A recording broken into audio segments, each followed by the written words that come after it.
Welcome back to Harry and Meghan Tales, where we tell the truth, set the record straight, and celebrate the journey of two of the most talked about public figures in the world, Meghan Markle and Prince Harry. I'm your host, Adrian, and today we're diving deep into Meghan's latest entrepreneurial chapter, the launch of As Ever, her Netflix ventures, and the surprising and in some ways unfair media narratives surrounding her. If you've been paying attention to the headlines, you may have heard a few critics dismissing Meghan's lifestyle brand as a hobby, calling her inexperienced and suggesting that she doesn't know what she's doing. But here, we like to look beyond the headlines, because the truth? Meghan is doing something much bigger than launching a few jars of jam. She's building a legacy. Let's get into it. Since stepping down from senior royal duties in 2020, Meghan Markle has consistently been underestimated by the press, yet time and again, she proves she's not here to fit into anyone's outdated mould. Critics love to paint Meghan as someone who's lost or floundering, but let's just take a moment and look at what she's actually accomplished in just a few years. She and Prince Harry signed a multi-million-dollar deal with Netflix, bringing us content that highlights untold stories and promotes compassion and authenticity. She launched Archetypes, a thought-provoking podcast that soared to the top of Spotify's charts. She's released best-selling books like The Bench, and now she's entering the lifestyle and wellness space with her new brand, As Ever. Every move Meghan makes is intentional. Every project she takes on aligns with her values. This isn't a woman who's scrambling for relevance. This is a woman who is redefining influence on her own terms. As Ever isn't just a brand, it's a philosophy. Launched in early 2024, the lifestyle brand debuted with a charming, carefully curated selection of items: artisan jams, luxury honey, bespoke teas and floral sprinkles, all featured in Meghan's Netflix docuseries with Love, Meghan, which, let's be honest, gave us all major envy of her tablescapes and cooking flair. Now let's address the so-called controversy. The product sold out fast, very fast. Some said it was a marketing gimmick, others claimed it was due to limited stock. But let's reframe that. What happened is something every brand dreams of. Demand exceeded supply. That's not a failure, that's a roaring success. Meghan herself has been transparent about this being a soft launch. She wants to gather data, listen to customers, and evolve As Ever into something truly sustainable and meaningful. That's called smart business. Now, let's talk about what broadcaster Esther Crack said on The Sun's Royal Exclusive show. She claimed Meghan doesn't know what she's doing, and that her brand is just a hobby. She even said there's not a single person who sees Meghan as competent in business. Let's pause right there. If Meghan were anyone else, say a startup founder from Silicon Valley launching a lifestyle line while also balancing a media empire and philanthropy, would people call her a hobbyist, or would they call her a disruptor?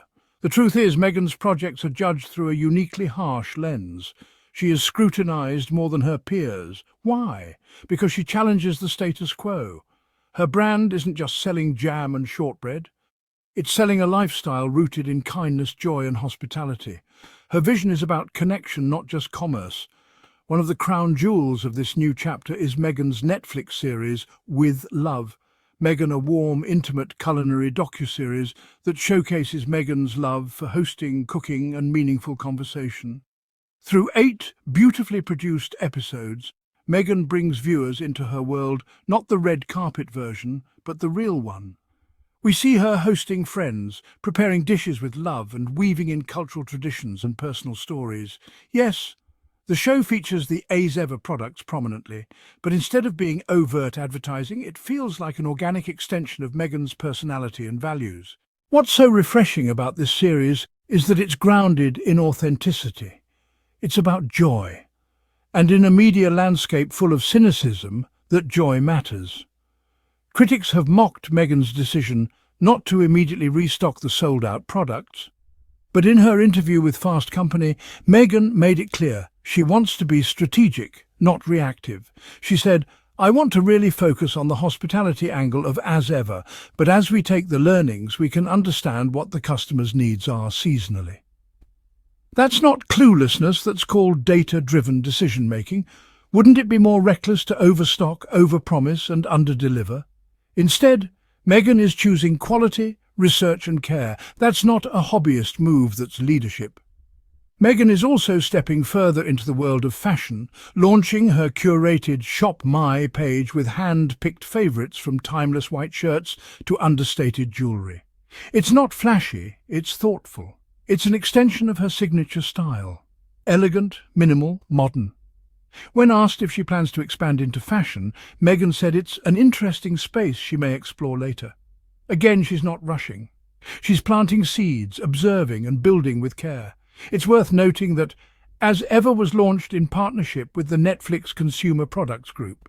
That's a major vote of confidence from a global media giant. This isn't Meghan tinkering in her kitchen with a few jars of jam. This is a coordinated, strategic brand built with seasoned partners who believe in her vision. And let's not forget, Netflix doesn't just invest in anyone. They see Meghan as a long-term brand builder, a face of modern wellness, and someone with the power to move global markets. At the heart of Meghan's brand is storytelling. From Suits to her real-life fairy tale, from archetypes to As Ever, she's always found power in personal narrative, and what she's doing now is no different. The jam, the tea, the honey, yes, they're products, but they're also symbols of heritage, hospitality, healing and home. When Meghan makes a lemon ginger tea or plates a shortbread biscuit, she's telling a bigger story, one about reclaiming joy, celebrating community and living with intention. Meghan is playing the long game. She isn't trying to become the next overnight billionaire mogul. She's building something with heart, and in a world flooded with fast trends and disposable influence, that's incredibly rare. By taking time to listen, research and build slowly, Meghan is ensuring that As Ever has staying power. That's what real leadership looks like. And let's be honest, wouldn't we all rather buy from someone who cares than from a soulless corporation? Let's not kid ourselves. A lot of the criticism Meghan receives isn't about jam or fashion or business, it's about control. It's about the fact that she dared to step out of the palace system and write her own script, that she's a biracial woman who chose her own path, that she and Harry refused to play by the rules and instead chose love, freedom and purpose. When people say she doesn't need to be competent because she's rich and hot, what they're really saying is, how dare she succeed without our permission? But guess what? She is succeeding. Meghan Markle isn't trying to be the next Martha Stewart. She's carving out her own space at the intersection of wellness, storytelling, hospitality and fashion. She's redefining what it means to be influential, not by following a formula, but by trusting her voice. So the next time someone says she's just playing around with jam and shortbread, remind them, even the softest things can leave a lasting impact. This is only the beginning. And as always, we'll be here to follow the journey with love, respect and the truth. Thanks for tuning in to Harry and Meghan Tales. I'm Adrian. Until next time, stay kind, stay curious and keep supporting the stories that matter.